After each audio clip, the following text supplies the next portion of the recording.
رات کا 1:30 بجا ہے۔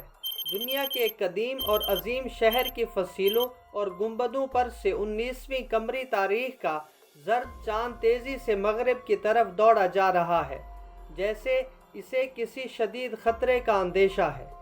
اس زوال آمادہ چاند کی ملگجی روشنی میں دیکھنے والے دیکھ سکتے ہیں کہ شہر کی فصیلوں کے باہر فوجوں کے پرے منظم مستقل مزاجی سے اکٹھے ہو رہے ہیں۔ ان کے دل میں احساس ہے کہ وہ تاریخ کے فیصلہ کن موڑ پر کھڑے ہیں۔ یہ شہر قسطنطنیہ، موجودہ نام استنبول ہے، اور فصیلوں کے باہر عثمانی فوج آخری حلہ بولنے کی تیاری کر رہی ہے۔ عثمانی توپوں کو شہر پناہ پر گولے برساتے ہوئے 47 دن گزر چکے ہیں۔ کمانڈروں نے خاص طور پر 3 مقامات پر گولہ باری مرکوز رکھ کر فصیل کو زبردست نقصان پہنچایا ہے۔ 21 سالہ عثمانی سلطان محمد ثانی غیر متوقع طور پر اپنی فوج کے اگلے مورچوں پر پہنچ گئے ہیں۔ انہوں نے فیصلہ کر لیا ہے کہ حتمی یلغار فصیل کے میسوٹیکیون کہلانے والے وسطی حصے سے کی جائے گی، جس میں کم از کم 9 شگاف پڑ چکے ہیں اور خندق کا بڑا حصہ پاٹ دیا گیا ہے۔ میں ہوں انجینئر حافظ محمد عدنان۔ فلاح کی منی سیریز میں آج ہم قسطنطنیہ کی تاریخ کا احاطہ کریں گے۔ سر پر بھاری پگڑ باندھے اور طلائی خلعت میں ملبوس سلطان نے اپنے سپاہیوں کو ترکی زبان میں مخاطب کیا: میرے دوستوں اور بچوں، آگے بڑھو، اپنے آپ کو ثابت کرنے کا لمحہ آ گیا ہے۔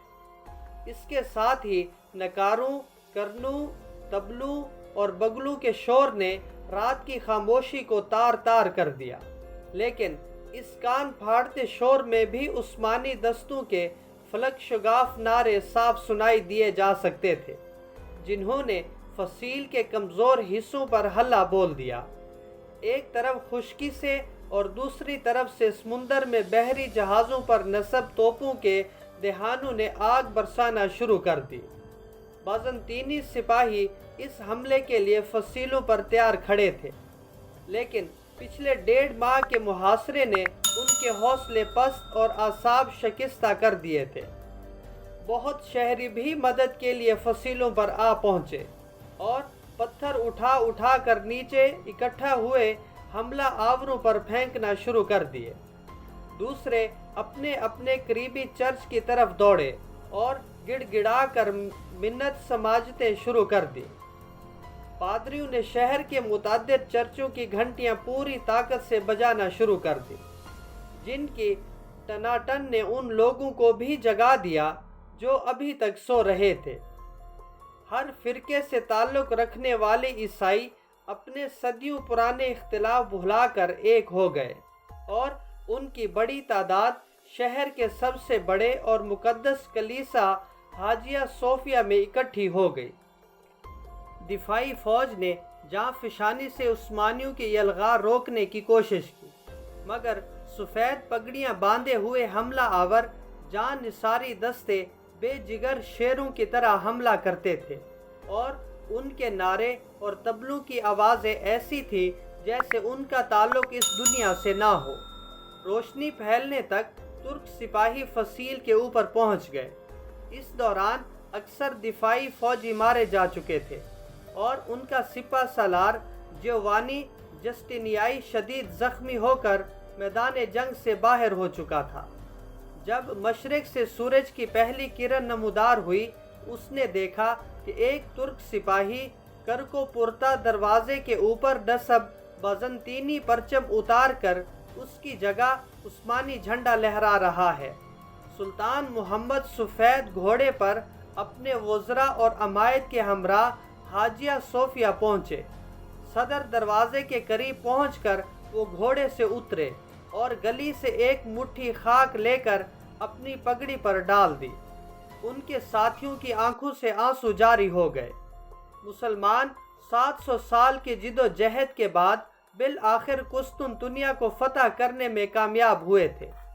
قسطنطنیہ کی فتح محض ایک شہر پر ایک بادشاہ کی اقتدار کا خاتمہ اور دوسرے کے اقتدار کا آغاز نہیں تھا۔ اس واقعے کے ساتھ ہی دنیا کی تاریخ کا ایک باب ختم ہوا اور دوسرے کی ابتدا ہوئی تھی۔ ایک طرف 27 قبل مسیح میں قائم ہونے والی رومن امپائر 1480 برس تک کسی نہ کسی شکل میں برقرار رہنے کے بعد اپنے انجام کو پہنچی، تو دوسری جانب عثمانی سلطنت نے اپنا نقطہ عروج چھو لیا اور وہ اگلی 4 صدیوں تک 3 براعظموں ایشیا، یورپ اور افریقہ کے حصوں پر بڑی شان سے حکومت کرتی رہی۔ 1453 ہی وہ سال ہے جسے قرون وسطیٰ مڈل ایجز کا اختتام اور جدید دور کا آغاز بھی سمجھا جاتا ہے۔ یہی نہیں بلکہ فتح قسطنطنیہ کو فوجی تاریخ کا سنگ میل بھی قرار دیا جاتا ہے، کیونکہ اس کے بعد ثابت ہو گیا کہ اب بارود کے استعمال اور بڑی توپوں کی گولہ باری کے بعد فصیلیں کسی شہر کے تحفظ کے لیے ناکافی ہے۔ شہر پر ترکوں کے قبضے کے بعد یہاں سے ہزاروں کی تعداد میں یونانی بولنے والے شہری بھاگ کر یورپ اور خاص طور پر اٹلی کے مختلف شہروں میں جا بسے۔ اس وقت یورپ تاریک دور سے گزر رہا تھا اور قدیم یونانی تہذیب سے کٹا ہوا تھا، لیکن اس تمام عرصے میں قسطنطنیہ میں یونانی زبان اور ثقافت بڑی حد تک برقرار رہی تھی۔ یہاں پہنچنے والے مہاجروں کے پاس ہیرے جواہرات سے بیش قیمت خزانہ تھا۔ ارسطو، افلاطون، بطلیموس، جالینوس اور دوسرے حکماء و علماء کے اصل یونانی زبان کے نسخے ان سب نے یورپ میں قدیم یونانی علوم کے احیاء میں زبردست کردار ادا کیا، اور مورخین کے مطابق انہی کی وجہ سے یورپ میں نشاط الثانیہ کا آغاز ہوا، جس نے آنے والی صدیوں میں یورپ کو باقی دنیا سے سبقت لینے میں مدد دی، جو آج بھی برقرار ہے۔ تاہم نوجوان سلطان محمد کو، جسے آج دنیا سلطان محمد فاتح کے نام سے جانتی ہے، 29 مئی کی صبح جو شہر نظر آیا یہ وہ شہر نہیں تھا جس کی شان و شوکت کے افسانے اس نے بچپن سے سن رکھے تھے۔ طویل انحطاط کے بعد بازنطینی سلطنت آخری سانسیں لے رہی تھی، اور قسطنطنیہ جو صدیوں تک دنیا کا سب سے بڑا اور سب سے مالدار شہر رہا تھا، اب اس کی آبادی سکڑ کر چند ہزار رہ گئی تھی، اور شہر کے کئی حصے ویرانی کے سبب ایک دوسرے سے کٹ ہو کر الگ الگ دیہات میں تبدیل ہو گئے تھے۔ قسطنطنیہ کا قدیم نام بازنطین تھا، لیکن جب 330 عیسوی میں رومن شہنشاہ کونسٹنٹائن اول نے اپنا دارالحکومت روم سے یہاں منتقل کیا تو شہر کا نام بدل کر اپنے نام کی مناسبت سے کونسٹنٹاپل کر دیا، جو عربوں کے ہاں پہنچ کر قسطنطنیہ بن گیا۔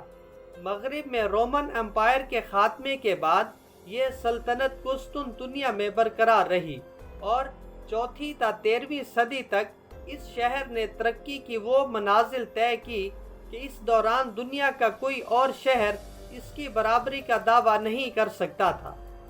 یہی وجہ ہے کہ مسلمان شروع ہی سے اس شہر کو فتح کرنے کے خواب دیکھتے آئے تھے۔ چنانچہ اس مقصد کے حصول کی خاطر چند ابتدائی کوششوں کی ناکامی کے بعد 674 میں ایک زبردست بحری بیڑا تیار کر کے قسطنطنیہ کی سمت روانہ کیا۔ اس بیڑے نے شہر کے باہر ڈیرے ڈال دیے اور اگلے 4 سال تک متواتر فصیلیں عبور کرنے کی کوشش کرتا رہا۔ آخر 678 میں بازنطینی بحری جہاز شہر سے باہر نکلے اور انہوں نے حملہ آور عربوں پر حملہ کر دیا۔ اس بار ان کے پاس ایک زبردست ہتھیار تھا جسے آتش یونانی یا گریک فائر کہا جاتا ہے۔ اس کا ٹھیک فارمولہ آج تک معلوم نہیں ہو سکا، تاہم یہ ایک ایسا آتش گیر مادہ تھا جسے تیروں کی مدد سے پھینکا جاتا تھا اور یہ کشتیوں اور جہازوں سے چپک جاتا تھا۔ مزید یہ کہ پانی ڈالنے سے اس کی آگ مزید بھڑک جاتی تھی۔ عرب اس آفت کے مقابلے کے لیے تیار نہیں تھے۔